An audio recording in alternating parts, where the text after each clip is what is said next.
السلام علیکم ورحمۃ اللہ وبرکاتہ۔ امید کرتا ہوں کہ آپ حضرات خیریت سے ہوں گے۔ ناظرین، ماڈرن برقع پہننا کیسا ہے؟ تو چلیے اس سلسلے میں آپ حضرات کے سامنے دارالعلوم دیوبند کا فتویٰ پیش کر رہا ہوں۔ آپ سے گزارش ہے کہ ویڈیو کو پورا دیکھیے گا اور دوسروں کو شیئر بھی کر دیجیے گا۔ تو چلیے فتویٰ دیکھ لیتے ہیں۔ چنانچہ کسی سائن نے دارالعلوم دیوبند سے سوال کیا ہے: محترم، مجھے برقعے سے متعلق یہ پوچھنا ہے کہ کیا آج کل ماڈرن برقع بازار میں موجود ہے؟ وہ پہننا کیسا ہے؟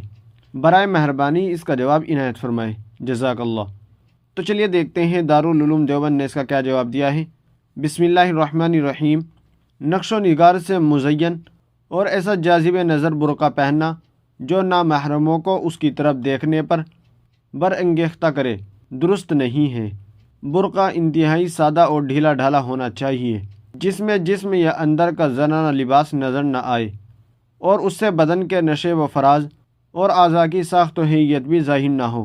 حضرت مفتی محمد شفیع صاحب فرماتے ہیں، امام جساس نے فرمایا، جب زیور کی آواز تک کو قرآن نے اظہار زینت میں داخل قرار دے کر ممنوع کیا ہے، تو مزین رنگوں سے برقعے پہن کر نکلنا بدرجائے اولا ممنوع ہوگا۔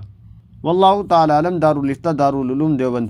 ناظرین، امید ہے کہ مسئلہ آپ کی سمجھ میں آ گیا ہوگا۔ ویڈیو کو زیادہ سے زیادہ شیئر کر دیجیے گا اور ہمارے چینل کو سبسکرائب بھی کر دیجیے گا۔ تو چلیے پھر ملتے ہیں کسی دوسری ویڈیو میں۔ السلام علیکم ورحمۃ اللہ وبرکاتہ۔